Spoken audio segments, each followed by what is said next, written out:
Okay, hello. I'm live on YouTube, oops, and Facebook. Whoops.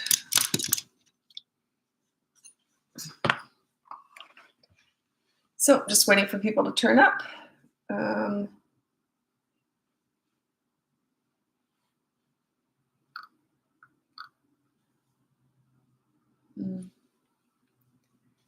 Okay. Okay, this is on YouTube. Oh, you've had a lot of questions here before. Welcome back. Ask the Deserves. Made a mistake on the board week 2 by putting no yelling, 6-year-old attitude. Do I change it? Just like, oh, you have to change it. And say, I'm sorry, that was my mistake. So you have to own it. Don't just change something without saying something. Say, I made a mistake. I wasn't allowed to put that on there. But I should put no yelling for me. So yeah, change it.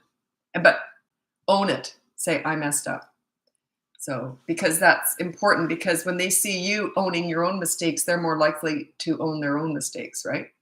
Okay, so anyway, if you're new here, my name is Lisa. I'm a parenting coach. If you go on the link above, you can get my free behavior board, my mini toddler courses, my big boot camp course, or you can look into coaching. I can't take everyone on with coaching right now, just because my schedule is pretty packed. But if you look into it and let me know why you want to work with me and what you're dealing with, like the age of your children and all that. Okay. Hi, Mom from Ethiopia. Hi, Ethiopia. Your name is Happy Place on YouTube. That's cute. Okay, so I'm just sitting here waiting for your parenting questions. I didn't have a super busy day today. I got a busy night tonight. I'm still working tonight, but anyway, wasn't super busy. I don't know if you've noticed, but my voice is holding out a bit better in the lives. I think I'm over all those colds and everything. So many colds. I got 3 colds in 3 months. Well, one was a flu, the one in the middle, but geez, my voice was struggling. But yeah, seem to be past all that now. How do you handle the why stage? Well, how old? 2? Just say, oh, I don't know, and then just ignore it.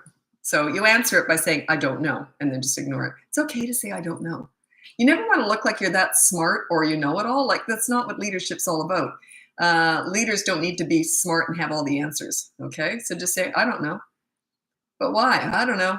And then just stop answering. And I don't know what age that is, but yeah, I would kind of ignore that. Nothing funny's happened in my coaching lately. There's some cute stuff that's happened. One of them was, this was a while ago. I mentioned it before. Where did I write that down? Oh, it was so cute. Oh yeah, this is so cute.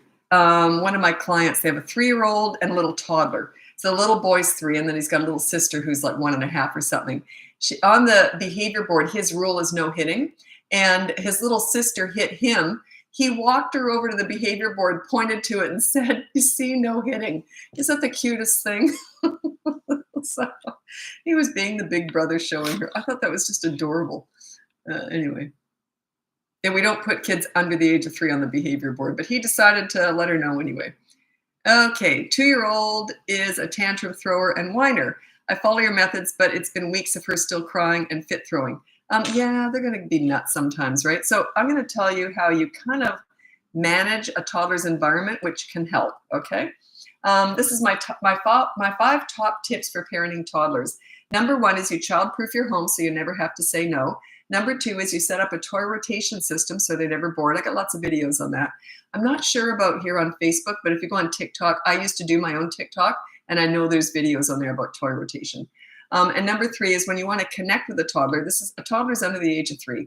When you want to connect with them, you enter their world. You do not go to the nail salon with them. You go to the park and roll down the hill with them. Okay, number 4 is stop with the mini therapy sessions when you are disciplining a toddler. They're about consistent corrective actions. You know, all these mini therapy sessions, you know you shouldn't do that. That wasn't very nice. That hurts my feelings. That's just garbage. That's for you. That's not for them. They're about consistent corrective actions. If they hit, you say no, and you take them away from the fun or some fun away from them just for a little bit. So, and then number 5 is stop trying to figure them out. Toddlers are not figure outable. They're brand new, fresh human beings. They're just forming. They're going to do crazy stuff. They might even go like this and smear poop on the wall. Okay, try and make sense out of that. Yeah, they're just forming. Okay. I've got a lot of new viewers, new subscribers, or whatever you call it. Well, I don't know what you call it here on Facebook. Anyway, so if you're new here, my name's Lisa. I'm a parenting coach. I'm on here pretty much every day doing a live for the last couple of years now. So anyway, this is one of my regularly scheduled lives. Tuesdays and Thursdays are regular. Is today Tuesday? Oh, I just got a fear. I thought, am I on the wrong day? If you saw what's going on in my business, you'd understand why I'm so confused. I got so much going on. Anyway, oops. Yeah, I don't want people to see all my financial stuff. Going through a whole bunch of stuff with my banking. Just mix-ups here and there. I got someone tried to hack into my banking, and I can't tell you what a scene that was. That was about a month ago. Ooh, that was a scene and a half. Anyway, yeah. When that happens, you phone they almost got in, by the way. I was almost wiped out. Someone tried to hack into my bank. But anyway, when you do that, evidently you have to go down to the bank itself because you have to prove who you are. You can't just do it on the phone. So luckily my bank was open late that night and I got it all sorted out. Didn't lose the money, but holy cow, that was scary. I don't know why I'm talking about that. Anyway, how do you go about teaching and parenting as a daycare? Oh, I don't teach daycaring. Yeah, I don't do that. I teach parenting, not daycaring or teaching or any of that. Huge portion of my clients are teachers, principals, daycare workers, child psychologists, but I only discuss their kids. So yeah, some of the stuff crosses over, but a lot doesn't. They're not your kids. And what I teach is about parents bonding with their own kids. It's personal. What you're talking about is business. Daycare is business. It's a different relationship. So I don't teach that. Well, I don't know anything about it. Never run a daycare center. Okay. Oh, he said, I ask a lot of questions. Sorry, this is from Ask. Don't apologize for that. I was just thanking you for your support because you turn up and ask questions. That's a good thing. So I like seeing regulars. Okay. Oh, I'm from Belgium. Put the alarm on for this live. It's 1:30 past midnight here. Oh, wow. Oh, my gosh. I could never be up that late. I took someone to, they had to get an MRI recently. And we went on the wait list for any time. And MRIs are done here in Vancouver in hospitals 24 hours a day. So we got on a wait list for a cancellation in the middle of the night. So we had to get up in the middle of the night. I took this person for an MRI in the middle of the night. And here I was reading a book like this. It's just, I'm no good at night. So wow, I really appreciate your support. I'm a in bed by 9 o'clock kind of person. I'm boring. I'm up early going to the gym. Okay. So I'm just waiting for your parenting questions. How do amend poor relationship with teen when they refuse to participate, meaning won't go with you to do something fun to the movies? Okay. Yeah, totally get that. I'll tell you how I connected with my son. We weren't having problems, but it's hard to connect with a teenager, okay? Now, if you're having problems, it's even harder. Here's what I would do. I'd set up a behavior board, call it a karma chart, and you put something really simple as their role. Check out the link above. It has the behavior board up there, and it's completely free. And their role is put dirty clothes in the hamper or something like that, something really easy. Then you say to them, what do you want from me? You're just starting to open up the communication and see how that goes. Anyway, I'll tell you what I did with my son. He was 14 years old. We were like best friends, like girlfriends, really. We talked about everything. And I thought, this is great. Sons are great. They're just like girlfriends, right? Anyway, every single morning I'd get up and I'd say, morning, sweetie. And he'd go, morning, mom. You know, we'd laugh and have a great time. Anyway, then he turned 15. And I can remember this like it was yesterday. He was down in the kitchen and I came down and I said, morning, sweetie. And he turned around. His facial expression, everything looked different. He turned around. He went, morning, mom. He was turning into a man. Like, it was just freaky. He didn't talk as much. He wasn't as giggly. You know, he wasn't my girlfriend anymore. So I even asked him about it. And he goes, Mom, I'm not your girlfriend anymore. I'm turning into a man. Sorry about that. So I said, that's okay. Anyway, but it was harder to connect with him because all of a sudden, all he wanted to do was listen to heavy metal music, hang out with his friends, obviously, and play video games or computer games, whatever, gaming. So I thought, how am I going to connect with this kid? I don't like gaming or video, you know, or heavy metal music or anything. So you know what I did? I became furniture. I sat down beside him in the rec room when he was playing games, and I would just leaf through a magazine. Don't go on your phone or anything. You just be around them when they're doing what they enjoy. And you're just leafing through a magazine and don't say anything. And anyway, what happened with us was next thing you know, he's talking about the game. Then he's handing me a controller. He's teaching me how to play this game. And so and you enter their world, but you wait till you're invited in. Okay. And then once you're invited in, don't use that as an opportunity. I wish we were closer. Oh geez, he would have gone, yeah, can you go upstairs, Mom? Just have fun with them. Just enter their world and keep it light and airy. Anyway, I'll tell you a funny story about that. We were playing this racing game, which I am horrible at. And I kept, turning upside down, hitting guardrails. I was over the cliff every time. Anyway, he goes to the bathroom. While he's in the bathroom, I nailed it. I got the most phenomenal loop, or whatever they call it, track. What do they call that when you go around once? Anyway, I don't know what it's called. Anyway, so I said, oh my God, you should have seen it. I just nailed it. I stayed in the lanes. I was fast. I turned corners without going over the cliff. He's looking at me like I'm nuts. He goes, Mom, that was my replay. That's how bad I am at all this. So anyway, and then he got me into heavy metal music. He said, Mom, you might actually like some of this music. So I kept an open mind. And if I didn't like it, I'd say, hate that, hate that, hate that. And then I'd say, oh, I don't mind that one. He ended up making playlists for me. And so you got to enter their world. Don't expect them to enter your world. Enter their world. Oh, this one's a good one, not for the reason you're going to think. This is from Lauren Riley. How do you get your near 3-year-old to have a shower each night peacefully? You're asking the impossible. How do you get what you want out of little kids with no scene whatsoever? Sometimes you got to go through a scene. Just make it happen. They'll eventually learn to give in. It's going to happen anyway. You don't want to make everything fun and easy for your kids. They got to understand. Sometimes you just got to do stuff. Sometimes you got to make your bed. Sometimes you got to brush your hair, get your hair brushed. Sometimes you got to eat what you don't like. Like, you have to teach them it's okay to not like everything. But yeah, you're asking me the impossible. How do I get them to do what I want them to do, and with no scene whatsoever? You got to go through some scenes, fits, tantrums, and meltdowns. That's their lessons. They're learning. Okay. So yeah, can't help you with that one. Just follow through, and eventually they'll learn that it's going to happen anyway.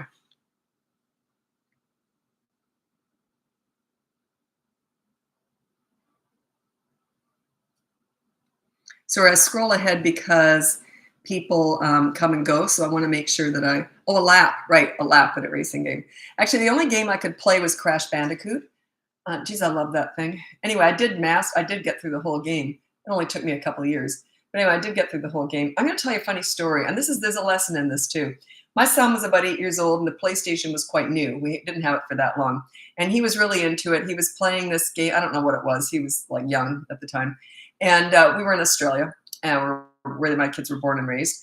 Anyway, so he is going through, like, it took weeks to get up to this level in this game that he was playing. I don't remember which one. It wasn't Crash Bandicoot. Anyway, so he was playing, you're from Queensland, Australia too. We're from not Marsfield. Well, Marsfield's in Sydney. I was there too. No, we're from Orana Hills, which is near Ferny Grove in Brisbane.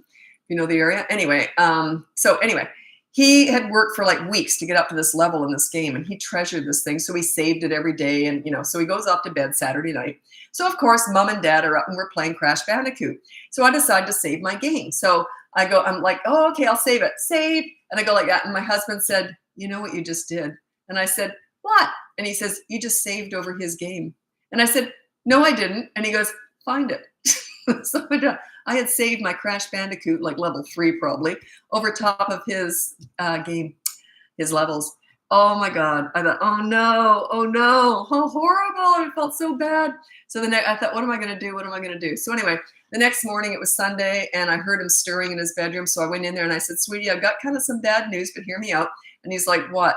And I said, I accidentally saved over your game. He goes like this. He's going to start crying. And I said, but it's okay. I'm going to buy you a brand new game to make it up to you. And he goes, oh. So he got a brand new game out of that. I felt so bad. When you mess up with your kids, make amends. Make it up to them, okay? So and it ended up being great. So the funny thing is, we got him a brand new game. He was thrilled. It was in Australia. It was $80 for each game. So that's how bad I felt. So anyway, got him a brand new game. And then it only took him like a couple hours to get to the level he was at before, because he was so good at it that he just sailed right through. So it only took a couple hours to get back there. But the funny part is then we had to buy Mom her very own card to save on, or save, whatever you call those things, a memory card, because I wasn't allowed to touch anyone else's memory cards after that. So Mom had her very own. And the joke was he kept trying to put his in when I was saving so that he could get another game. So, yeah, when you mess up, own it and make amends, okay? because that's what you want them to do. You want them to own their mistakes and make amends, right? Remember, a leader leads by example. You're not telling them what to do, you're showing them what to do. How do I pick up my daughter from daycare? She's 3 and she makes a scene. Yeah, pick her up, put her in the car. Yep. When they're young and you can still do this, you just take action. So if they won't do what they need to do, just make it happen anyway. Oh, you don't want to brush your teeth? Oh, well, won't get done well, but just do it anyway. Oh, looking for advice on transitions. Can't really help you with that. Transitions are difficult. Children, that's like transitioning from anything really, from one bed to another, like a, cot to a bed, transitioning from daycare to home, home to daycare. Any transition can be a real challenge with little ones. They're just going to get used to it. It's one of those things you can't fast track this stuff. It just takes time. You got to be patient with this stuff. Yeah, I know it's not. Everyone wants me to make everything easy for it. How do I make this easy? Nothing's easy. Like, you got to go through the storm to get to the rainbow. But often people say, how do I get them to do this without them getting upset? They might get upset. That's okay. Never be afraid of a fit, scene, meltdown, or tantrum. If you are, they are in charge. Yeah. Don't be afraid of that. That's the lesson. There's a lesson behind all these storms. I don't let people in on my video at all. I did it once a couple of years ago. Holy moly. They tried to sell. I have a big audience on TikTok. It's my big platform. And they just went on my live trying to sell stuff to people. I didn't know what I was doing. I'm not saying you'd do that, but I've never let anyone in ever since that. I was horrified because I'm here. You notice I don't do collabs or anything on here. Like, I've been offered a lot of money to do all that stuff. I'm just here to serve you. I am not here to let other people sell their wares to you. You turn up for advice, right? I'm in the caring field, not the money-making field. So anyway, I mean, I need to make money to pay the bills, but you know what I mean. Okay. 3-year-old screams and bites the item she is using when something is not going her way. For example, if she's trying to put her shoes on, it's not working, she screams and bites the shoe. Similar reactions to hard physical touch. I don't know. Yeah, just say no and take the shoe away from her and just ignore it. Ignore tantrums, fits, scenes, or meltdowns. There's no point in discussing one before, during, or after. This is when I get a child psychologist as a client. They'll often argue that. Why don't you discuss a tantrum? And I say, why would you? If you can come up with a good reason to discuss a tantrum before, during, or after, let me know. We may both think that we win that argument, but I think I win it. So there you go. And that's what they'll say. Well, you're supposed to validate feelings. You do not need to validate a tantrum. That's not feelings. It's a lack of emotional control at not getting their own way. You do not need to validate that. Absolutely not. Give it no attention whatsoever. What you validate kind of grows. What you give your attention to grows, especially with tantrums. Any attention is like feeding it. It's fertilizing it. Thank you. It makes me feel better knowing I'm doing what I need to do. Yeah. You just take action. A lot of parents say, but I want them to do it on their own. I say, well, good luck with that. How can I help you with that? You just got to take action. I don't repeat myself. Like I say, okay, so we're going to brush your teeth now. No. Well, I get the toothbrush. I get the kid's head in a lock, brushing their teeth. It's not going to be done well, but it's going to be done. I make it quick and I say, there you go. All done. No big deal. Kids learn. They just learn that, hey, when mom says something's going to happen, why fight it? It's going to happen. I don't do that with everything, but I mean, if it's something that has to be done, they have to go to bed. They have to get in a car seat, right? There's certain things that you just got to make them do.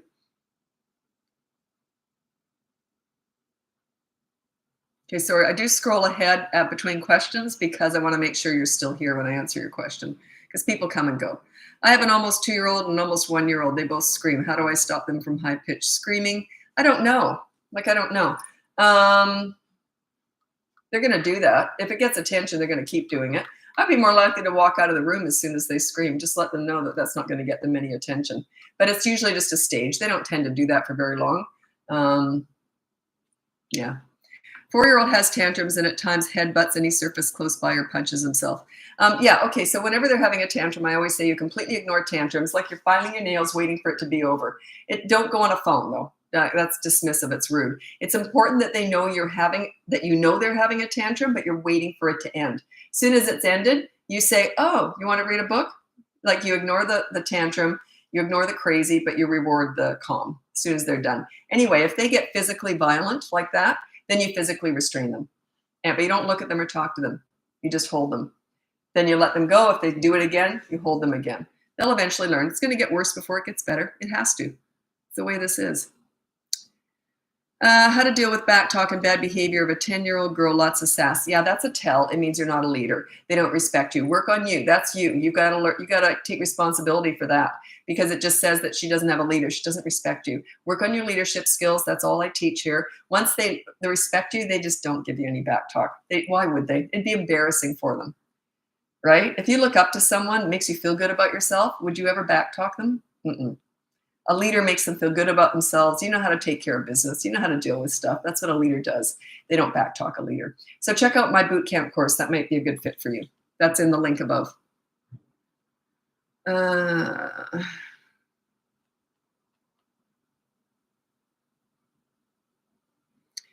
child got an incident report at school for something silly, in my opinion. Do I punish him at home as well as even got a punishment at school already? He's 11. What's silly? I need to know what that is. You know, are you minimizing it, or was it really silly? I don't know. And was it just the straw that broke the camel's back? That might have been a silly thing, but maybe other stuff had built it up, and then they just decided that's it. You're going to get an incident report. I don't know.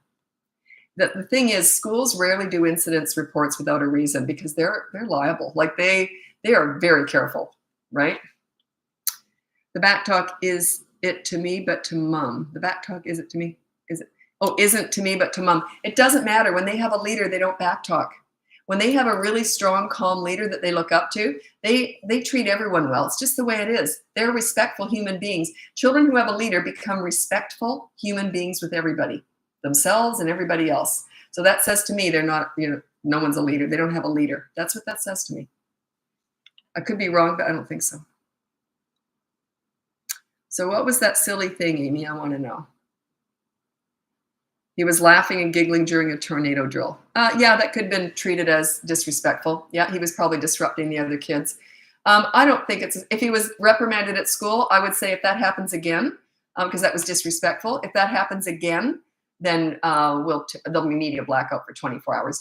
I would do something like that, because he doesn't need to be like that during a meeting. He's old enough to understand that.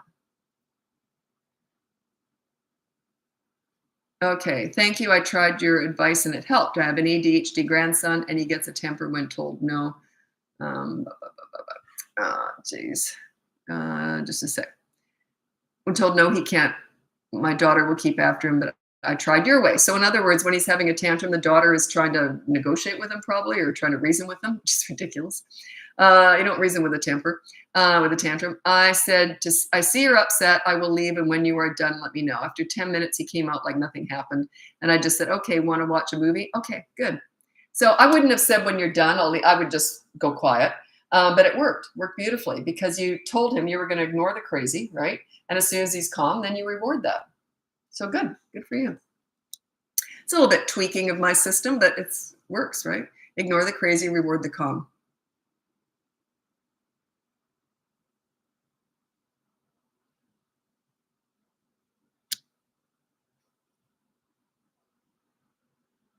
Yeah, I have difficulty connecting with my 11-year-old son. He can be really mean to his 6-year-old, sis, and 4-year-old. Do you know what's interesting is when I'm doing lives, I always feel like you're in control of the lives because I'm just responding to your questions.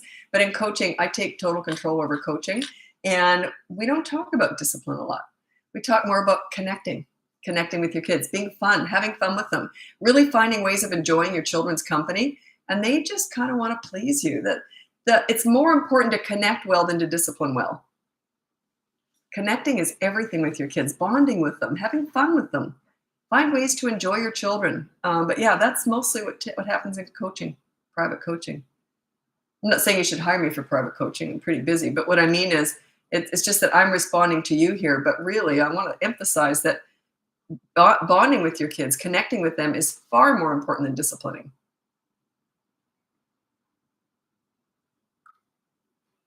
Okay. This is just a little tip here. Leadership is about making kids feel good about themselves, not you. They will feel good about you too, but your goal should be making your kids like themselves. When they like themselves when they're with you, and kids who are misbehaving don't like themselves, they have low self-esteem. So kids who are being cheeky and all that, they have low self-esteem. But when you make them like themselves when they're with you, You deal with bad behavior, but you focus on the good kid, bring out the good in the kid. That's where all your focus should be, is bonding with them, connecting with them, making them feel good about themselves. They tend to treat you beautifully.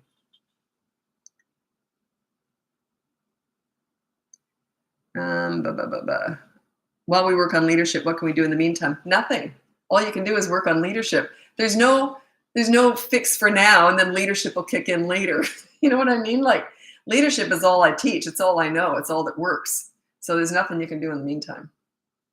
Just got to work on it. Like in coaching and in my boot camp course, the first 3 weeks, they're 5 weeks, both of them, 5 weeks to get respect.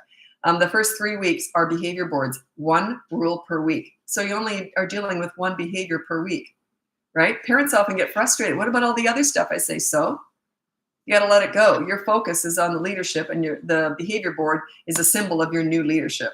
So, and you can only focus on one thing. You can only get really good at one thing per week. I would deal with everything in day 1, but I'm level 10 with what I teach. You're learning how to do this.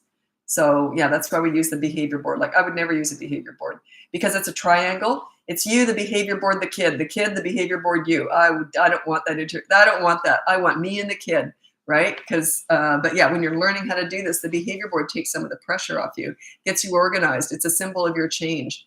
But yeah.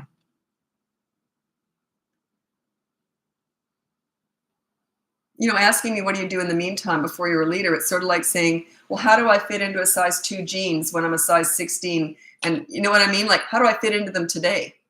Well, you got to, it's the same thing. This is a slow burn. It's a process. It's not something that you're going to get results overnight. Some parents do, believe it or not. Some parents get results very fast. They're more the exception than the rule. But some parents get phenomenal results in week 1. I don't advertise this. Probably shouldn't talk about it. But when parents are doing really well, I change how we do the sessions. And in session 2, I did that. I made that change with this one client just last week. I think that's the quickest I've ever done that I changed the session, how we're going to do it, because they just got on so quick. That is really rare. Usually it's session 3 or 4 that I'll change how I do the sessions. When you start to really get results, I like to switch things up a bit.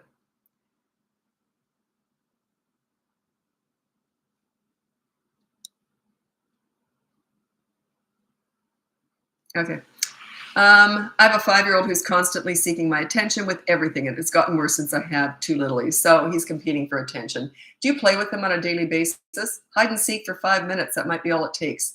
Like, you're probably so busy dealing with his bad behavior, you forgot to deal with it, to focus on the good kid. Okay, you got to play with your kids. You have to.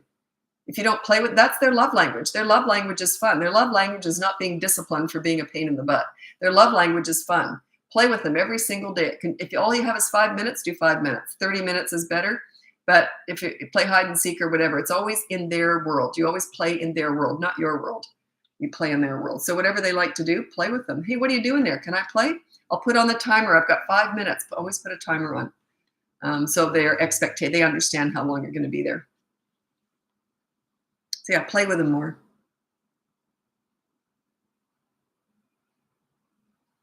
My child doesn't care about media blackout. What else can I use? Yeah, that's the secondary consequence. So the first one is a positive action, like doing a chore. If they won't do that, then you resort to media blackout. But if they don't care about media, lots of my clients don't have media.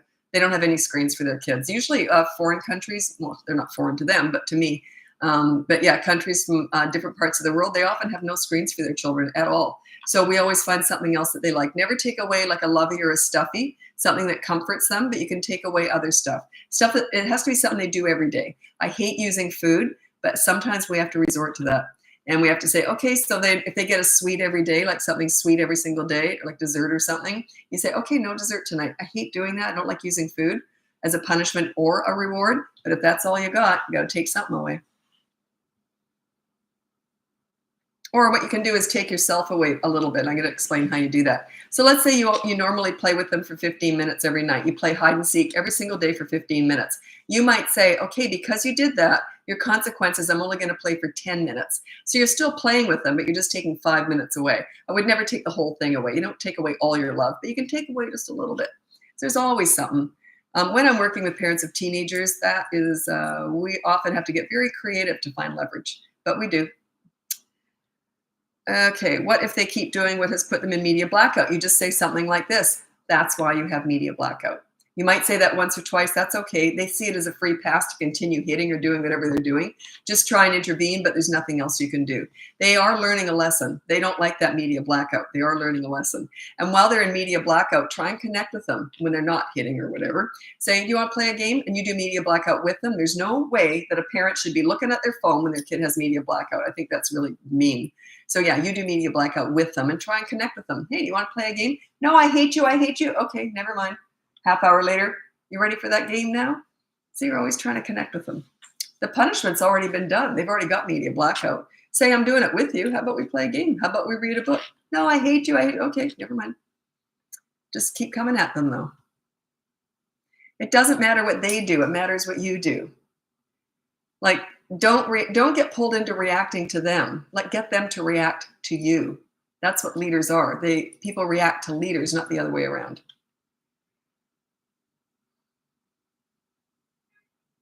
Okay, while we work on leadership, how do we deal with the back talk? You don't. You have to ignore that. That happens organically. What are you going to say? Hey, you don't back talk me. I haven't earned your respect yet, but don't disrespect me. That's what you're saying. Nothing you can do. Nothing. It'll stop organically once you're a leader.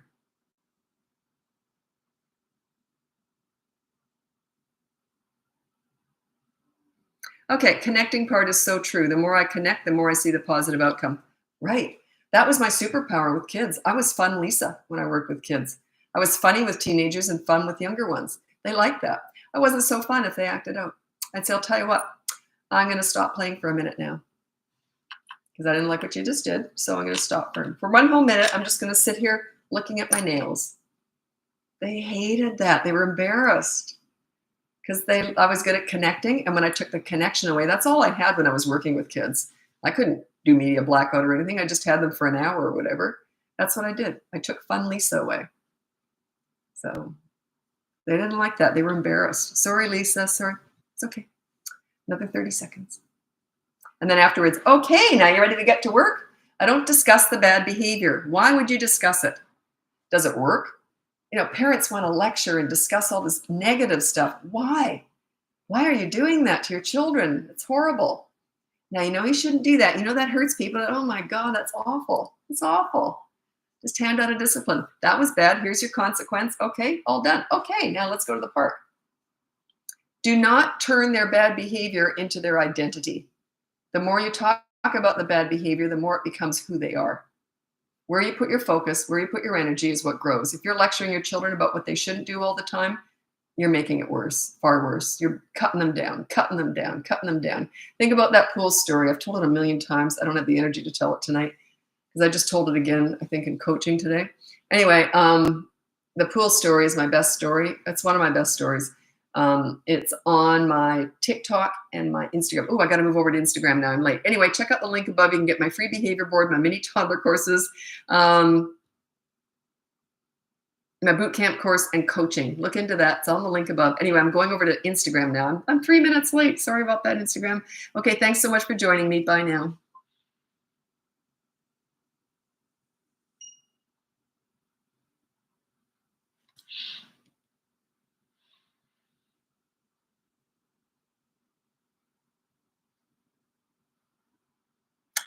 Whew. I hate being late. Okay. Okay, I'm live now. Takes about 10, 15 seconds for people. They all pop up in one clump on Instagram. It's bizarre. It's the only platform they do that on. So how many seconds has it been?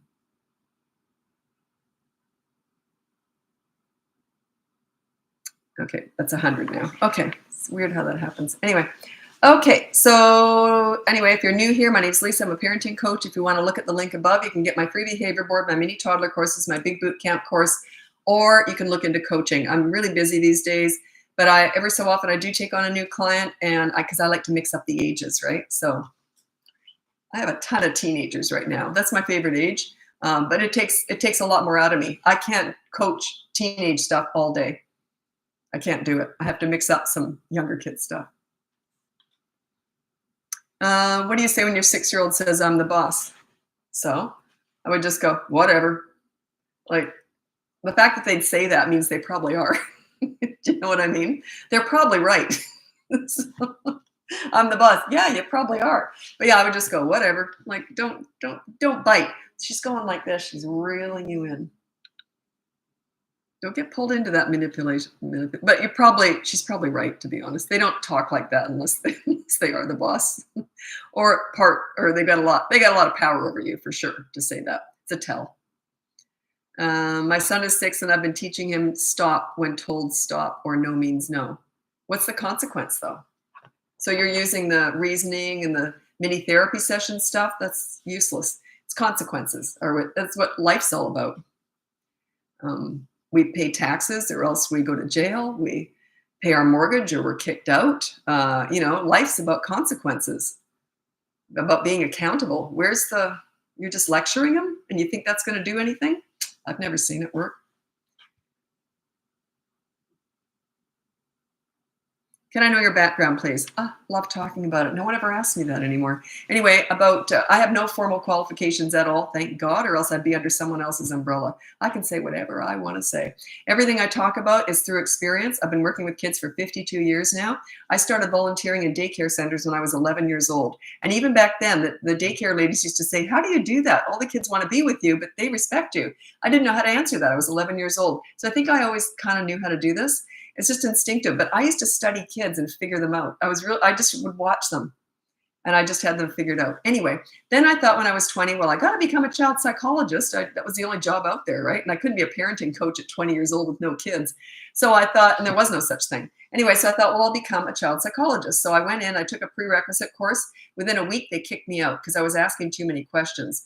And also the other students started asking me questions about kids. What they were teaching was garbage. It was so patronizing and holier than thou, like I'm smarter than kids. And it was just so stupid. I'm sure they've improved. That was 40 something years ago. So then I realized that's not the route I'm going to take. So I just continued to volunteer with kids for years, decades and decades. Troubled teens. I went into hospitals. I went into homes, hospices. I went everywhere, psych wards. I went everywhere volunteering with kids, and I just loved doing it. I did it all just because I loved working with kids. I loved figuring them out. Plus, then I realized that the teenagers, the delinquent teenagers, they're the ones who told me, they said, you got to teach this stuff, Lisa. They said, no one's ever talked to us like you did. And one of them said to me, he says, I didn't like myself until I met you. And I thought, wow, that was probably the nicest thing anyone's ever said to me. I didn't like myself until I met you. And I don't take any crap, though. Like I demand I demand the best from myself, in that if they're acting out, that's my fault. I'm always trying to figure out, what am I doing wrong? If they act out, I'm very hard on myself. So I'm like, what did I do wrong here? If they act out under my care, I'm always thinking, what did I miss here? What am I doing wrong? I always took responsibility for their behavior. And I think that's key. A lot of parents don't. They always want to fix their kids. We're not fixing kids. We're teaching parents here. So anyway, then I started parent coaching. I started my business 17 years ago. And I did specialized in teen crisis work. And then I realized I would rather prevent that. I did the news. I used to do a lot of news and TV, and I had a column in the paper in that years ago when mainstream media was a bigger deal. And I was doing the news. It was one of those live spots, right? So I was doing the news one night. Some kid had done something horrible to himself. You know what I'm talking about. And they wanted me to talk about how to prevent that. They introduced me as a crisis queen.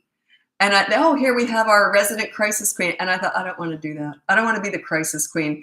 I don't want to be the queen, but I want to be the prevention person. So that's why I sort of stopped I still do it. I still do crisis work, but I don't lead with that anymore. Anyway, that's my background. I feel very lucky to be helping people every single day in my job. I have no formal qualifications, but a huge portion of my clients do. A lot of my clients are teachers, principals, child psychologists, because I couldn't do their job. But parenting's personal. It's different. Those are businesses. Parenting is personal. It's completely different. Some stuff crosses over, but a lot doesn't. So anyway, that's it. I love what I do. I'm 63 now, and I was kind of nearing sort of retirement. And then I went on TikTok 2 years ago, blew up overnight, and changed my whole life. So yeah, I'm working 7 days a week right now. I'm loving it. It's just temporary. I won't be able to do this forever. It's 7 days a week. I'd like a day off once in a while, but that's okay. I'm enjoying it. Okay. What are your recommendations for picky eaters? I don't really have any because I'm not a nutritionist, but I'll tell you what I did with my kids, okay? I'm a real fussy, like a health food nut. And I hate cooking, by the way, but I did it. I made everything from scratch, the bread, the pasta. Not after a while. I only tried making my own pasta for a while. I gave up on that because they gobble it up so fast. And then it took me all day to make this ravioli one day. And I thought, then they asked for more. It took me all day to make that. So I never made my own pasta after that. Anyway, so I made everything from scratch. But you know what I did? I pureed spinach and seeds and wheat germ and all sorts of healthy stuff and cauliflower. Whatever I could hide in something, I would. And I remember once, the first time my son ever had pizza outside the home, because I made all my own pizza, the dough and everything. And the first time he ever had pizza outside of the house, he came home and said, the pizza was weird. The sauce was red. Well, my sauce was brown because I had pureed spinach in it. I think they started catching on to me. But anyway, so yeah, I just made sure there was no junk food in our house at all. And I cooked everything from scratch and I knew what they liked. So I leaned into that. And I just kept sneaking healthy stuff in. And also they didn't defy me really. They didn't fight back with anything. So I used to say, look, and I never had an argument at the dinner table. And I'd just say, you have to try everything, but you don't have to eat what you don't like. So they would try everything, but often they just touch it on their tongue and go, no. But I say you have to keep trying it every month or whatever, because your taste buds are going to change. And so yeah, but yeah, I snuck a lot of healthy stuff in. Sneaky. And plus my kids knew I didn't have any junk food in the house. There was no ice cream or potato chips waiting in the fridge or in the pantry. Also, I made everything from scratch, like the cakes, the cookies. And believe me, my cookies were very different from the bought ones or what other people were making. It's a lot less sugar in them and a lot more wheat germ and all that kind of stuff. So yeah. Tips for 2-year-old potty training. It's a whole system. I have a potty party course. It's a mini course. It's up in the link above. If you're interested, check it out. It's a whole system how you potty train. I waited till my kids were 2.5 because I didn't want to drag it out. I wanted to wait till I could do it over a day or two. I trained my son in 1 day, no pull-ups, no night diapers, nothing. And I trained my daughter in 2 days. And but yeah, they were ready. I was already a leader. So it may not be that quick for you if you're not a leader kind of already. My kids kind of understood when mom said something was going to happen, it happened. So they kind of understood that already. So that's why it was so quick with them. But it is a good system. It's worked with hundreds of clients and they say, yeah, it works, but it just takes longer than usually 1 day. But someone did say it actually took 1 day with their kid too. So it depends just on the kid too, right? But yeah, check it out. It's the Potty Party course. It's in the link above.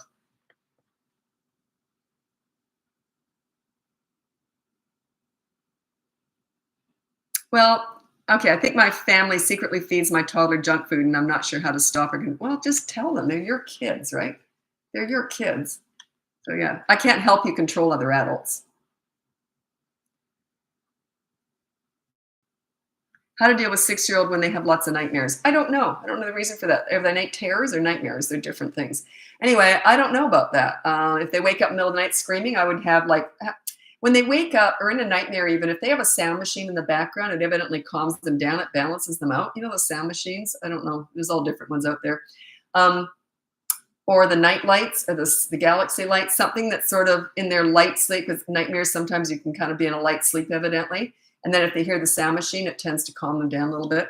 You can try that. I don't know. What is your recommendation for dealing with grandparents? Oh, here we go. Okay. So you're asking me how to deal with other adults? I don't teach adult to adult stuff. I teach parents how to get along with parenting, but I don't teach you how to handle other adults. That's not my thing. I teach parenting here. I don't teach how to handle your grandparents. I would just say, look, don't undermine me. It makes me feel bad. If they can't respect that, then I can't help you. They're just difficult people. Can't help people who don't respect your parenting. I can't help you. Any book recommendations for leadership parenting? I'm the only one that teaches it, and I've never written a book, so I don't know. If anyone else is teaching it, they've copied me. I know they have. Anyway, and that's okay. I want it to be a movement. I want parents to be friends with their kids, know how to get the best out of kids, and just sail through parenting like I did. I want that. But yeah, I've never read a book on parenting. I don't have a clue. Why would I? Because I teach what I know, not what someone else would know. I teach through experience. Oh, do I need to pick a specific action for the behavior board? 3-year-old is saying why phase and not listening to the instructor. No, it has to be an action. You can't put attitude on there. They're just pushing you. The reason why they're doing a lot of that is they don't respect you. You're not putting your foot down. Like if a kid said saying, why, I would just say, I don't know, and then just ignore. And they usually say why when they're not getting their own way, right? So I just say, whatever. That's in the attitude department. You can't put attitude on a behavior board. An attitude is a tell for me. It says they don't respect you. You got to work on your, remember, we're not fixing kids here. We're teaching parents. Once you're a leader, they don't do stuff like that. They just don't. They'd be embarrassed to because they look up to you. Okay, discipline strategies for under 3 if the behavior board is meant for 3 and up. Okay, under the age of 3, they're kind of nuts anyway. There's not much you can do to control a toddler. It's impossible. They're toddlers. They don't make any sense. I'm going to read out my top 5 tips for parenting toddlers. This is sort of how to manage them a little bit, but yeah, toddlers are just brand new, fresh human beings, okay? So these are my top 5 tips for parenting toddlers. Number 1, child-proof your home so you never have to say no. Number 2, set up a toy rotation system so they're never bored. I've got lots of videos on that, by the way. Number 3 is when you want to connect with a toddler, this is under the age of 3, you do so in their world. You don't go to the nail salon with them. You go to the park and roll down the hill with them. They start to look at you differently when you enter their world. Number 4 is similar. You enter their world when you're disciplining them. They're not about words. They're about actions. Use consistent corrective actions. If they have a toy and they hit, I'd say no, put the toy away where they can see it but can't touch it. You got to be fast, though. They've got to connect that, the hit and the toy being taken away. And don't discuss it. They're not words. They don't need these mini therapy sessions discussing all their big feelings, big emotions, and all that garbage. That's to feed the mom. It has nothing to do with the toddler. It doesn't work at all. Anyway, number 5 is stop trying to figure them out. Toddlers are not figure outable. They're brand new, fresh human beings. I always say they're crazy. It's just that they haven't developed sanity yet. Their brains are just like they're like one marble and some tumbleweed floating around in there, okay? Imagine if you've only been in the world for 2 years, and for one of those years, you were a potato laying on a mattress. Like they're just forming. They're brand new. They might even go like this and smear poop on the wall. Can you figure that one out?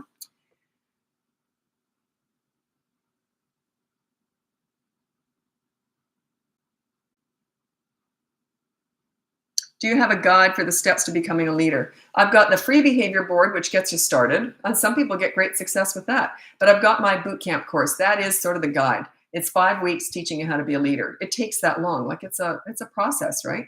So anyway, that's 3 to 12 years old. And then under the age of 3, I've got a few mini toddler courses.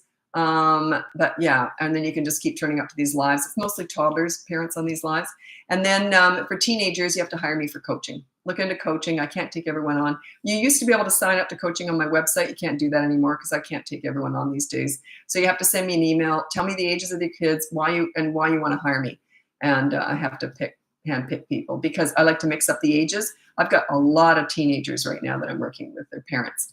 And that's why I'm kind of looking for younger ones too. But I pretty much always take on the teen stuff because that's bigger kids, bigger problems, right? And that's my specialty anyway, is teenagers. Not many people specialize in teenagers, so I'll probably always feel obligated to do that. And I enjoy it anyway. But I actually have to think. When I'm coaching parents with younger kids, there's not much thought process into that. It's just so easy. But teenagers, sometimes I really have to get creative and think things through. I enjoy that. Okay, my 8-year-old runs a team that develops game, loves it, has a lot of success, but struggles on giving deadlines without my help. How can I coach him with that confidence? You got an 8-year-old runs a team, develop games. I don't quite know what your question is. I don't understand your question. Sorry.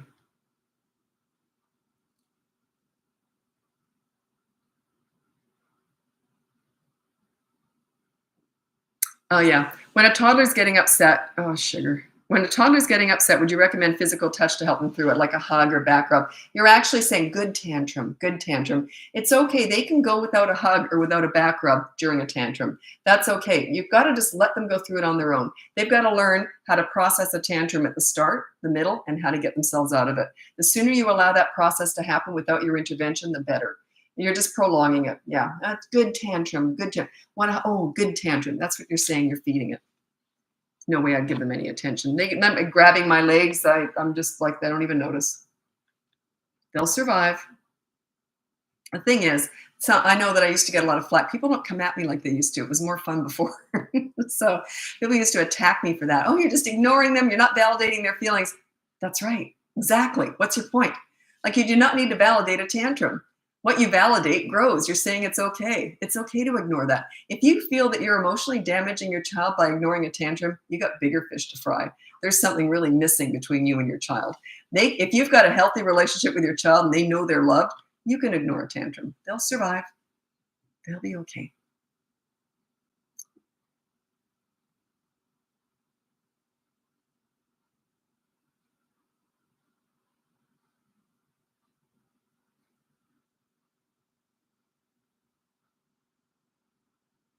Okay, cope. It's a good question. I don't usually get asked this quite this way. It's because it's such a mature way of asking it. Most people say, "My ex is useless. How do I?" So, you said this is Mountain Breeze co-parenting. What things do we need to keep consistent between the houses? Bedtime, mealtime routine, school morning routine. Those three things. The behavior board, you can work on different things at different places. It's nice if you have the same behavior boards at different homes, but you don't need to. Bedtime, school morning routine, mealtime routine, those three. Yeah. Is it good to give lots of hugs? Absolutely, not while they're tantruming. I'm a very demonstrative person, like I'm very touchy. So with kids, I worked with kids, I was always hugging them. When I was working with violent teenagers, I always had my hand on their forearm when we were working together. Just touch, because it just says a lot. So I'm extremely that way. I'm just that way naturally. And I'm very verbal about, I love you, you're great. I'm just sort of into all that, affection. I'm very demonstrative that way. And I think it helps. I think it's a great way to show that you care. Yeah, I think it's great. But I would never ever do that with a kid who's tantruming. It's like, oh, hands off, ignore. There's no way I would give that any attention.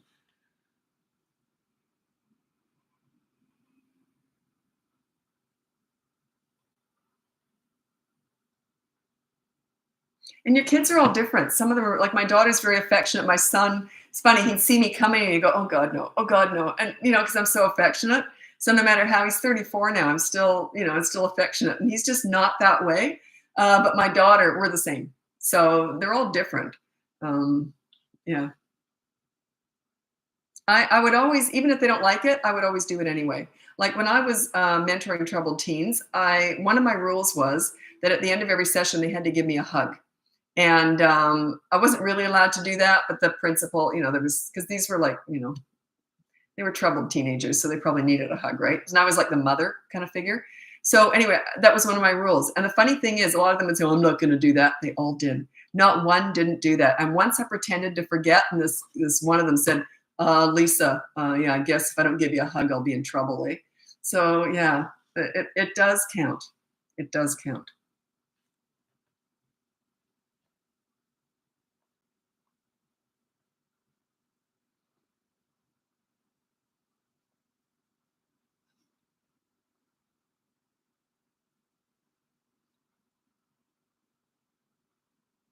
Oh, sorry, I just got to panic.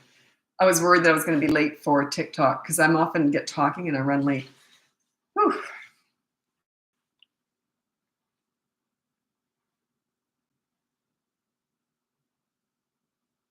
This is funny. My 3-year-old wants to take the role of teacher with younger siblings. It's not a bad thing as long as they're doing the right thing.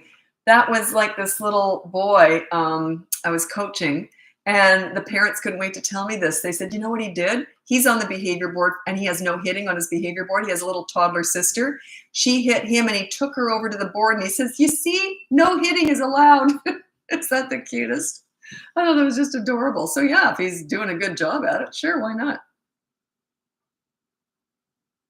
How do you recommend teaching your 1.5-year-old it's not okay to say no or grunt when asking to do something? How would you teach them not to do that? No, your expectations are here.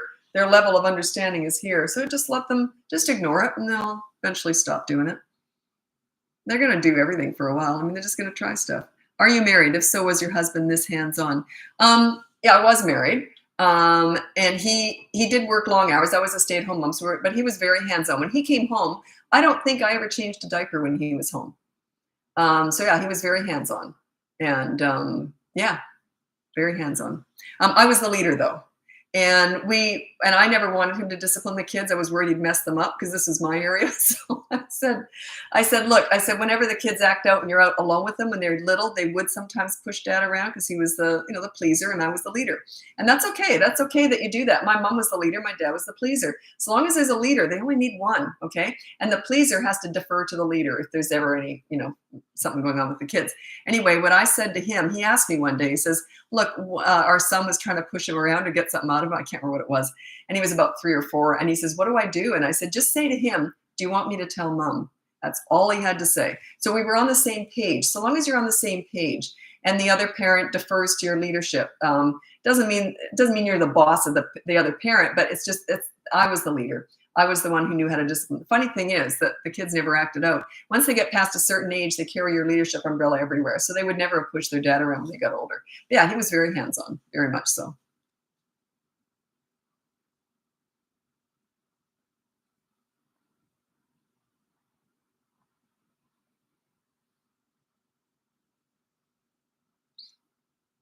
Okay. Would love transition from crib to bed advice, how to keep in their room. Yeah, good luck with that. You're not going to be able to keep them in their room. I don't believe in locking kids in a room. So yeah, when you transition them, you put a mattress on the floor and just put pillows around it usually. Like I just kept you can put them in a bed, but just use the mattress initially so they won't, fall out. So I just used the crib mattress for a while and I surrounded it by big pillows. So they were kind of cocooned in there, but they would get up. And then I just keep putting them to bed, and they eventually learn don't get out of bed. So yeah. I think I did shut the door, but they knew how to get out. So I would hear the doorknob going, right? So I never locked them in so they couldn't get out.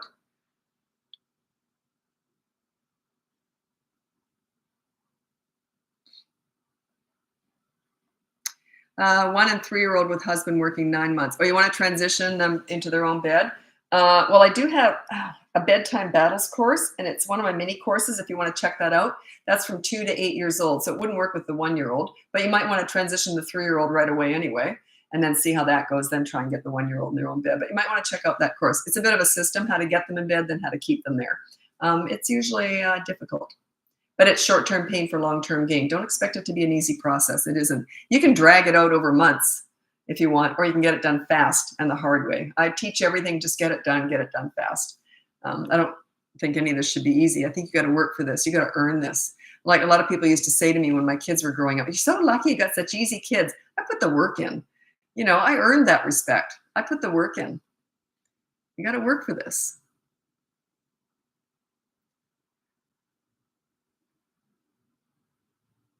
If my child falls, should I console them or pretend it didn't happen? It depends if they got hurt or not. If they got hurt, I tend to be more of that, oh, it's, more the consoling one. But if they're not hurt, I just go, you're all right. You're just fine. And just hope. You kind of look at, as soon as they fall, you go, you're just kind of watching they usually look at you to see if they should cry or not. So I try and act like they're fine. And then if they really are hurt, then obviously you console them. But sometimes it just scares them too. My son was such a wuss with that when he was a baby, or if he fell, he'd just cry at the end of the world. My daughter, which was the gentler of the two, or not gentler, but she never had tantrums or anything. She hardly ever cried. I thought she would have been the more sensitive one. She would fall, just get up, no big deal. My son, he fell just a little bit. No, so they're all different.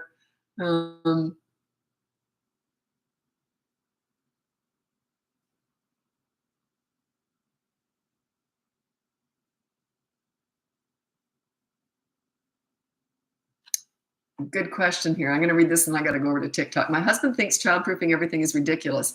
He thinks a 19-month-old should learn no with respect to my home. Okay.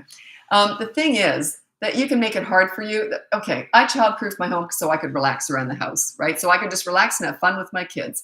And then when we went out, they weren't precocious at home. They didn't tend to be precocious when we went out either. I did it to make my life easier so that they didn't get into stuff that was dangerous. Do you know how many friends I had that used to say, oh my God, they were brushing their teeth with the toilet brush again? Why on earth should a toddler get access to a toilet brush? Like, I just don't, well, I want him to learn not to touch it. Yeah, I'd rather him not learn. And when they're old enough, they don't touch it anyway. Once they were old enough to understand not to touch stuff, then I put all the plants back down and everything. But yeah, that's your husband. If he wants to do that, that's fine. Anyway, I got to go. I'm going to be moving over to TikTok now. If you want to join me over there, I'm the same. It's Bratbusters Parenting. And what was I going to say? Oh, yeah. Check out the link above. You can get my free behavior board, my mini toddler courses, my big boot camp course, 3 to 12 years old. It's all about you and your leadership. Remember, we're never fixing kids. We're teaching parents here. So you learn how to be a leader in 5 weeks. I've still got those group coaching sessions going on Saturday afternoons with that boot camp course. So you can still get in on that. They're going really well. It's really fun to see because they all see each other asking questions, right? You're all in the same boat. You're not the only one struggling with your kids. Parenting is the hardest job in the world with the least amount of training, but everyone expects you to be an expert, especially you. Makes no sense whatsoever. But 100 years ago, parenting did come naturally because there was a village raising kids. They had like multi-generational families in a home. They had neighbors. The kids were all out playing in the neighborhood, and parents didn't expect as much from themselves, right? They just said, oh, kids are kids. I'll let them play in the mud, then come in. give them a bath and put them in bed. Like they just didn't think it all through. There wasn't all this pressure to do everything so perfectly with kids. And anyway, so yeah, don't expect too much from yourself, but you can learn how to be a leader. This is just a skill anyone can learn. Okay, I'm moving over now. So thanks so much for joining me. I'll be up TikTok now. I'm on YouTube the whole time whenever I'm doing lives. That's where I save all of my lives permanently. Thank you and happy parenting.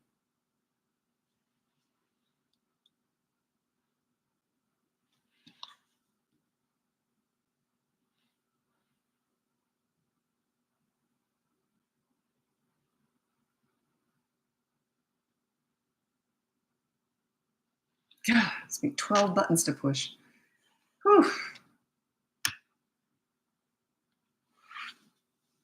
Okay, Sarah asked on YouTube if they have oh, sorry, my camera's too low, too high. If they have consequences at school for behavior, should I also give consequences at home? That depends. If it's ongoing, I would, but if not, I would just address it and say, well, you did that wrong and you got the punishment for it. So I hope you learned something from that. Whatever. Don't go on about it, though. So yeah, I don't generally double up, but if it gets really bad, you might have to. Okay, so now I'm on TikTok. I just finished with Instagram, and before that, I was on Facebook. So TikTok's my biggest platform. I've been on here now for 2 years, and then Instagram I've been on for about, I don't know, 6, 7 months maybe, and then Facebook for about 4 or 5 months. So TikTok's my biggest platform. What's your opinion on screen time? I don't really have an opinion on that because the jury's out. How much screen time is good for what age? Nobody really knows the answer to that. So neither do I. I tend to hand out advice that I know works, but that I don't know. I don't know. It's like asking me what age should a kid have sex, like a teenager have sex at what age? I don't know. I'll tell you what I did say though. I used to do a lot of TV back in the day as the parenting expert, and I went in and parents would phone in sometimes and ask questions. And one time, it's all live, right? So one time someone called in and they said, what age is it okay for a teenager to start becoming sexually active? So I said, well, I don't know, but here's what I said to my kids. I said, I think 50 is the good age because hopefully I'll be dead by then. So I don't really mean that, but yeah, there's no good answer for that. What are some examples of being a leader? It's when your kids like themselves and they respect you. They like themselves and they like you, and everything's easy. They feel heard. They feel understood. They feel proud of themselves because they're polite. And you're also accountable. A leader is accountable. It's not the old-fashioned authority-style parenting. That is my way or the highway. I know best. You listen, do what I say, and all that stuff. That I don't teach that. I teach leadership. Leadership, you lead by example. So I'm accountable too. If I mess up, boy, my kids loved it when I messed up. They look at each other like this. And I go, oh, shoot, what do you want?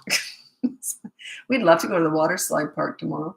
So yeah, you got to be accountable. Behavior board ideas for consequence. 6-year-old who likes doing household chores. Okay, you can get them to, so it's always doing something. Try and find something. I mean, even if they like it, they're still doing a good deed, right? Get them to do something a little bit off the rails, like maybe clean behind something really icky, like get them to do something a little bit ickier. But anyway, it doesn't matter if they like doing it. They're still doing it.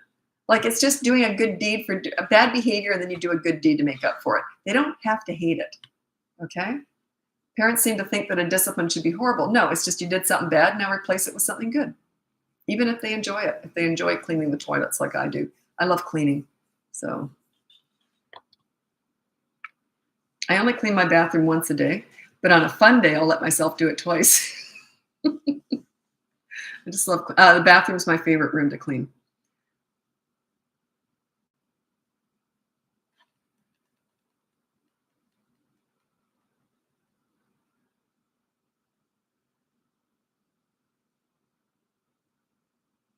How do you feel about threats? If you don't do this, I will. 2-year-old, why would you do? Does it work?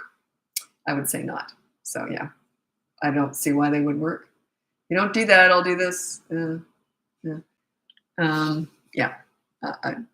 How's it working? How's that going for you?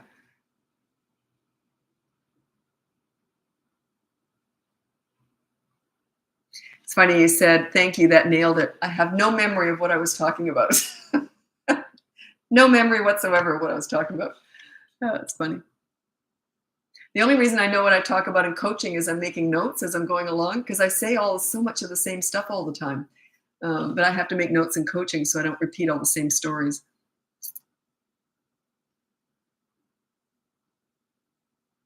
How to deal with emotional tantrums upon waking up grumpy from nap time. Just sit them in front of the TV or sit and read with them, something calm where they just sit. My son, every so often, he'd wake up like that, like just a bear. Some people wake up miserable. I wake up cheery and I'm very cheery in the mornings and waking up, but a lot of people aren't. So just to respect that. It's not a real tantrum. It's just their brain just isn't quite warming up yet or something. I don't know.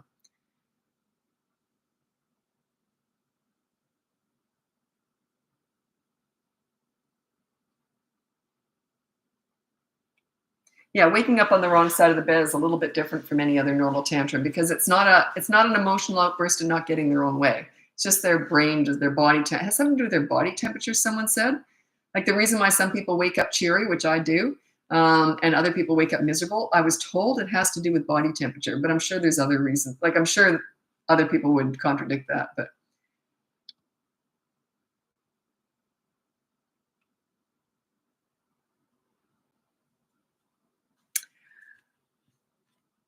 I was going to tell you this story, but there might be kids on here. It's a funny, evidently some scientists did a test on that, like body temperature upon waking. Why do some people wake up on the right side of the bed and some people wake up on the wrong side of the bed?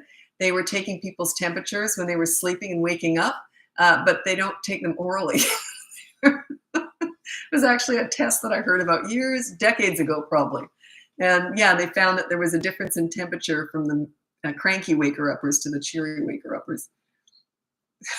Can't imagine being part of that test. I would not be putting my hand up. I don't care how much they pay me. Okay. Okay, this is a good question here from Olivia on YouTube. I know you say not to give your kid a therapy session because it makes them feel bad, shame. That's not the only reason, but yeah. But how do you address or bring up that you heard, the teacher told me, they hurt, hit, push, punch a friend? Oh, okay, so if they get violent, so you don't do a therapy session, you just say, I heard you hit someone at school. Okay, so what if the teacher didn't deal with it? I don't know. Like either the teacher's already dealt with it, but I would still say, I'll tell you what, if that happens again, because the teacher will be reporting to me, there will be a consequence for that. Do you understand? So you can put that on the behavior board, no hitting. And then if they do it at school, you can still have, when they come home, you have a consequence for it. That's not a therapy session. That's just laying down the rules. Okay. But don't go on about it. You don't say stuff like this. You shouldn't hit people. It's not very, that's the therapy session crap. It's just garbage. Kids aren't relating to that. They already know it anyway. This is what they hear. When you go on like that, you shouldn't hit. It's not very nice.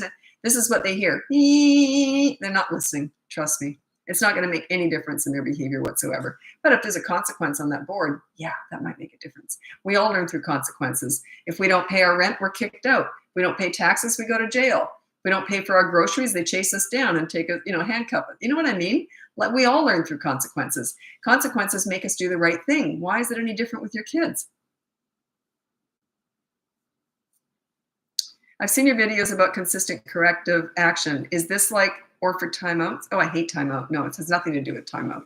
Can't stand timeout. You go over there, you're not even worth talking to. Get lost. And you think about what you did. They're not thinking about what they did. They're sitting in that corner feeling like crap about themselves. It's just a way of you not dealing with them. Timeouts are horrible. They don't learn anything. I can't stand them. Yeah, consistent corrective action is just you remove them from the fun or the fun from them. But you're just removing them from something and maybe holding them back for a little bit so they can't play with the other kids if they were getting aggressive.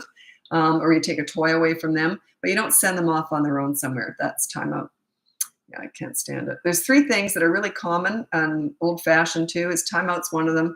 The other one is diversion. I hate that one because you never divert with broccoli. When they're doing something naughty, you always divert with like a lollipop or something. You never go, here's some broccoli. It's always, here's some sugar. So yeah, you're rewarding the bad behavior. That's what you're doing. And then the worst one is the countdown. Let's say they're hitting someone, I'm going to count to 3 and you better stop. Well, they're going to keep pounding harder and harder and harder. And then you say, okay, stop. And then they stop. And then that they've just learned that they can keep pounding harder and harder. Like they've learned in the short term, it's okay to be rotten, but not in the long term. It's a fear-based parenting method. I'm going to count to 3. 1, 1.5, 2, because you don't know what else to do, right? Yeah.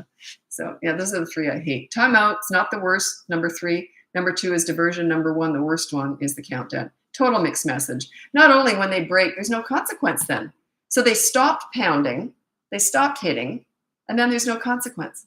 It's what are you teaching them? It's okay to pound someone for 3 seconds, but not, yeah, it's horrible. Okay.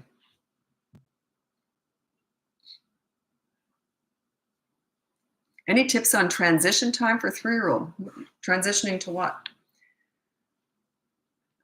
Okay, what to do with a 10-year-old who has nasty attitude and doesn't listen? That's a tell. It means that 10-year-old does not have a leader. That's all that means. That's it. It's all you. Everyone wants me to fix their kids. We're not doing that. We're teaching you. We're setting you up as a leader. We're teaching you how to be a leader. They're not nasty or disrespectful to a leader. It's a tell. It means they don't respect you. That's it. Take full responsibility for their behavior. Between the ages of 3 and 12 years old, their behavior is 100% a direct result of your parenting or lack of. Okay? Work on your leadership skills, and they do not do that. It's a tell. It's a reflection of your parenting. That's all that is. That's all it is. Don't you want to be responsible for your kids' behavior? A lot of parents, oh, you're blaming me. Yeah, I am. Don't you want to be responsible for their behavior? Do you want to blame them, or would you rather blame yourself? Who do you love more, them or you? See what I'm saying? Take responsibility. When I was working with kids, I was just volunteering, being a teen mentor or whatever, with violent teenagers, whatever. If they acted out under my care, I blamed myself. I took responsibility for it. I never blamed them. I took responsibility for it. These weren't even my own kids. A leader takes responsibility for kids' actions. So, and then someone said, I was saying that one time, way to shame parents. No, I'm blaming, not shaming. You want to be responsible, don't you? Which means that's the best news you can hear, because that means you have control, right? If it's not your responsibility, you have no control. It is your responsibility. You can control their behavior, but you got to work on yourself. It's not about them, it's about you. Check out my boot camp course, 3 to 12 years old, teaches you how to be a leader. So that's all it is. What's your 3 best actions as a leader? 3 leadership qualities. I actually wrote them out. Number 1, be calm during the storms. That means when you're disciplining, be very calm and quiet and just get it over and done with, and very quick. Don't go on about it. So you stay calm during the storms. All discipline should be treated like a business transaction, no emotions. Be crazy during the rainbows, the happy times. Be crazy, fun, goofy with your kids. Have fun with them. None of this works without being fun and playing with your kids. And number 3, become a great listener. You listen to understand and show empathy. You don't listen to gather information to lecture with. Don't always try and solve all their problems. You're sort of cutting them off at the knees there. You want them to learn how to become their own problem solvers, how to think for themselves. Like, I never really told my kids what to do. If they came to me with a question, I'd say, well, I don't know, let's figure it out. Then I'd say, what do you think you should do? I always encourage them to think for themselves. So become a really great listener. You'll become a safe place to land. They'll tell you everything right through the teen years.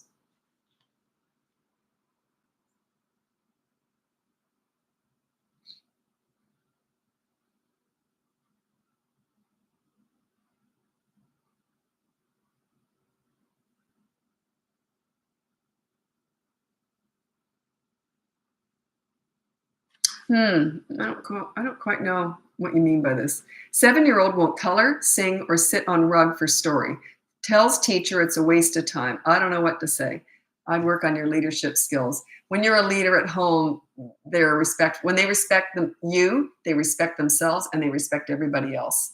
So yeah, for a 7-year-old to say it's a waste of time to a teacher, it's very disrespectful. So work on your leader. It's all you. It's all you. I teach parenting here. I don't teach kidding. Everyone wants me to fix their kids. We're not fixing kids here. We're teaching parents how to be leaders. You lead, they will follow. Children instinctively need a leader. They need, crave, and want a leader. Every single troubled teen I've ever worked with has said this, not in the exact same words, but they've all said, I wish my parents were tougher on me growing up. They realize discipline is love. This leadership is love. They don't want discipline now, but they identified that they didn't get it growing up. They didn't feel love because they weren't disciplined. They equate discipline with love. So yeah, leadership, discipline is part of it.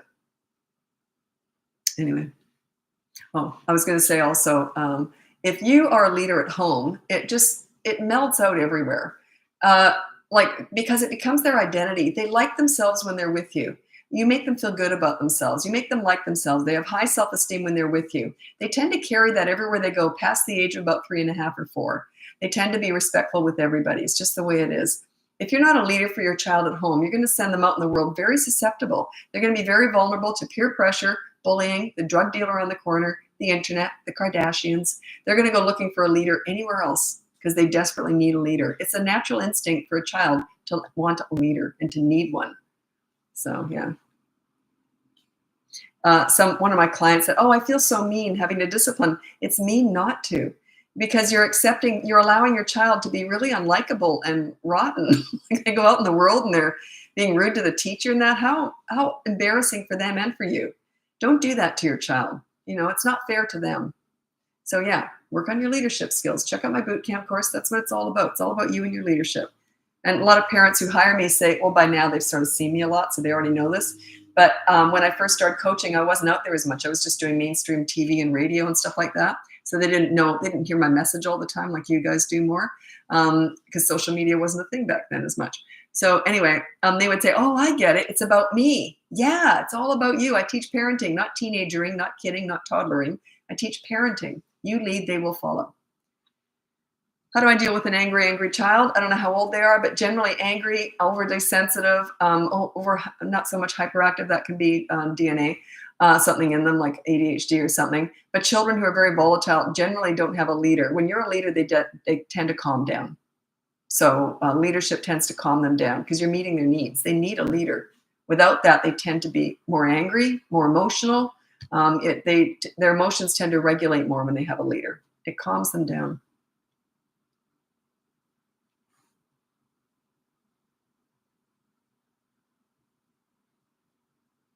Can we learn to be good leaders even if we don't have good leaders of your own? I'm your leader now. Like, I'm teaching you how to do this. So yeah, lots of my parents didn't get good leadership when they're with their own parents. So, and I always say, your parents did the best they knew how. No one gets a baby in the hospital and says, "I'm going to mess you up." They're all doing their best. So they didn't probably have good leaders. I was lucky. My mom was a leader. My dad was a pleaser. My mom, I cared what she thought. I don't think she was as strict on me as she should have been because they were older. They adopted me. So I was probably a little bit too spoiled. But she was still a leader. I really cared what my mom thought. Her disappointment was just agony to me. If she ever looked at me like this, oh, it just killed me. Because I looked up to my mom, I think she should have done this more. She didn't do it very often. When she did, oh, just like an arrow through the heart. She was the leader. I wanted to please my mom. I looked up to her. My dad was the pleaser. He thought everything I did was great. I adored my father. But my mom was the one that sort of that guided me in sort of more the right direction. I told her everything.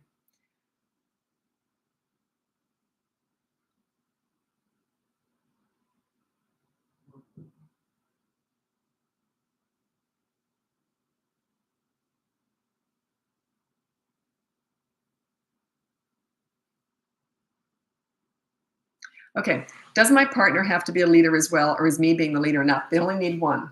But the other partner has to be on the same team. They have to defer to your leadership if necessary. So if they really don't know what to do in a situation, they should ask your advice or say, "Let's go ask your mom or your dad," whatever. They only need one leader. If there's usually is just one leader. You can both be leaders, but there's usually one stronger leader. It's just the way it is, personality thing, right? Funny thing is, I'm a follower in my personal life. I don't like leading. I don't want to make any plans. I hate organizing stuff. I just want, in people in my personal life, you tell me where to go, what time to be there, what I'm going to eat, everything. I don't want to make any decisions in my personal life. I have no interest in that. But with kids, I'm very much a leader. So you don't have, you can't always tell who's going to be a leader as a parent. That's what I'm trying to get to with this. But yeah, there's always one that's just that little bit stronger. And they're the leader is the one that the kids tell everything to. It's just the way it is. But yeah, so long as the other parent defers to the leader, or you're always on the same team. Like my ex and I, even though we weren't together, we had very different styles. We always were a united front. If anything ever came up with the kids, we would have discussed it and agreed on what to do. So, well, nothing like that ever happened, but you know what I mean, that we would have. Yeah, so I was a single mom. Right through the teen years. That was the hardest part. I love parenting, but that was the hardest part of parenting for me, being on my own with teenagers. The reason was that my son was 5 years older, so he'd be out late, and my daughter was younger. I couldn't leave her home alone sleeping at 1 in the morning when I picked him up. I had to wake her up, take and cart her down like 2 flights of stairs, just about carrying her, get her in the van, half asleep, and then go pick up my son. I found that hard. That was probably the hardest thing I did in parenting, was that. Being a single mom was through picking up my son late at night. That was the hardest. I wasn't going to leave her home alone sleeping.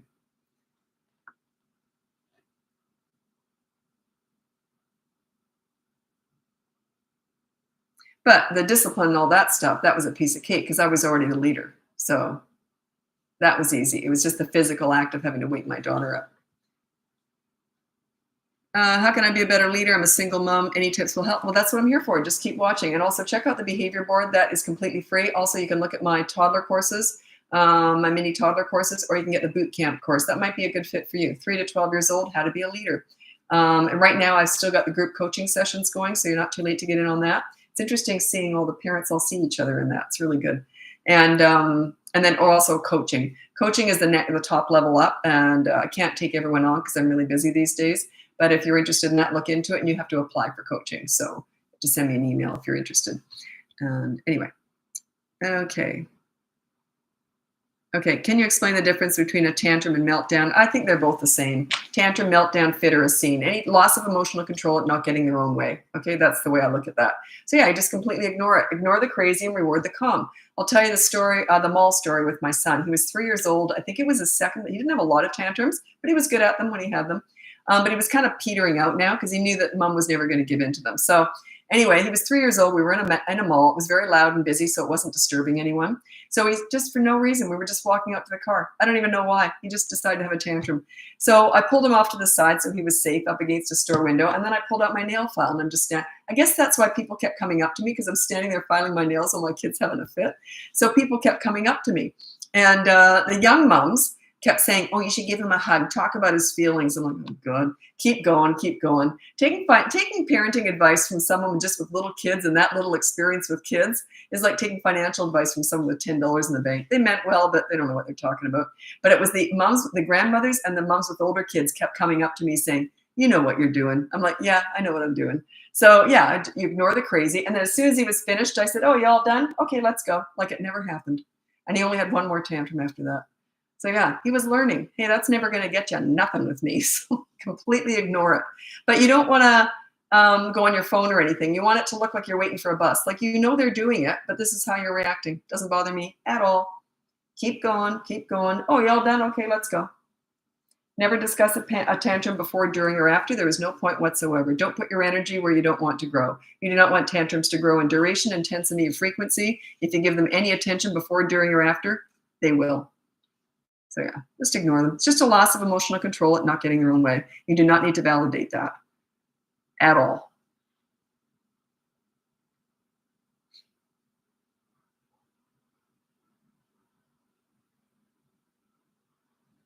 Oh, okay.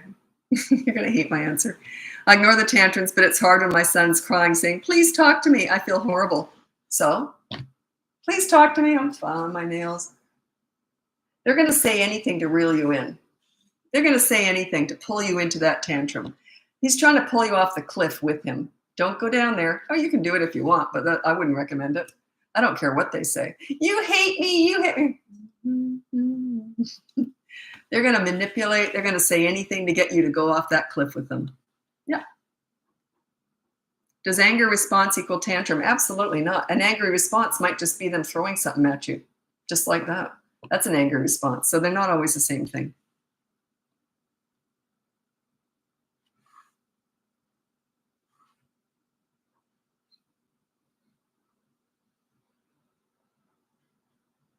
What to do if they tantrum for 15 minutes? Oh, that's amateur hour. They can go for a couple hours. I'd still be standing there filing my nails probably.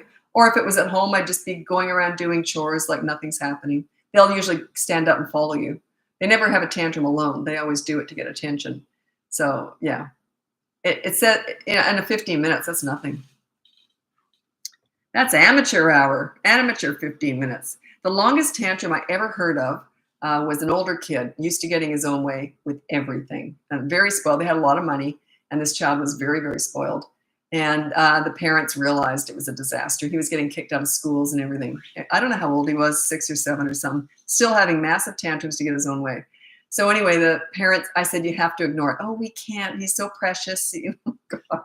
Anyway, I said, well, do you want a refund? Like, there's no way. I couldn't work with them if they weren't willing to do this. So anyway, they said, okay, we'll give it a go. I said, are you ready? I talked to them and talked to them. We worked for like 2 or 3 weeks before they could even do this. Because I said, don't even try it unless you're ready. So anyway, finally they said, okay, we're ready, because his behavior was just awful. He was just really out of control. So anyway, they decided finally they were ready to ignore the tantrum. Anyway, it went on for, I'm thinking, 4 to 5 hours. And it was constant. He was throwing up. He just about passed out. But yeah, he never had one after that.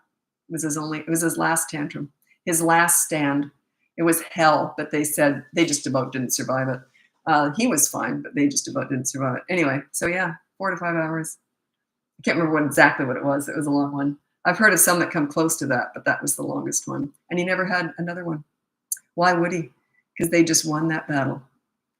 Kids past the age of 4 only do what works. They only tantrum because it must work. And he realized right then, he was not a stupid kid. He was smart, actually. And he realized, oh, wait, I can't do this anymore. It was a horrible experience for him, too, so he just didn't do it again.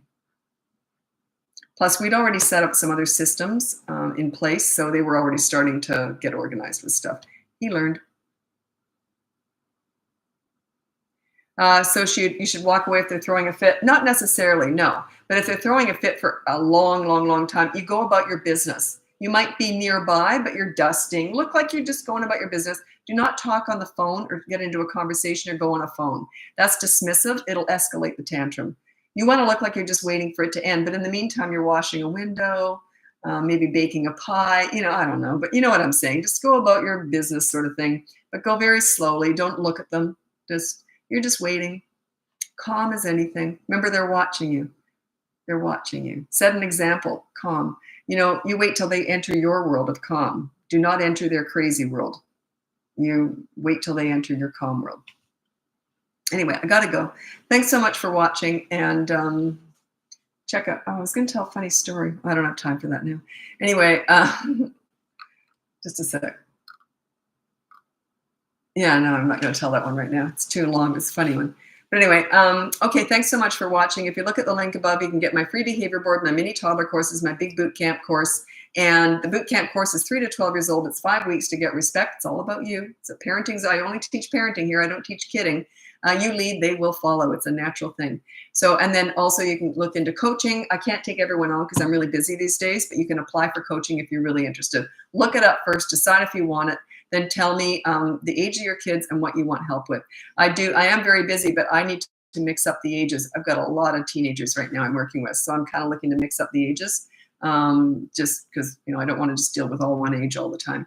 Anyway, thanks so much for following me and or following along with this live. And it's also good that you see other parents are going through the same stuff you're going through. Yeah, you're not alone.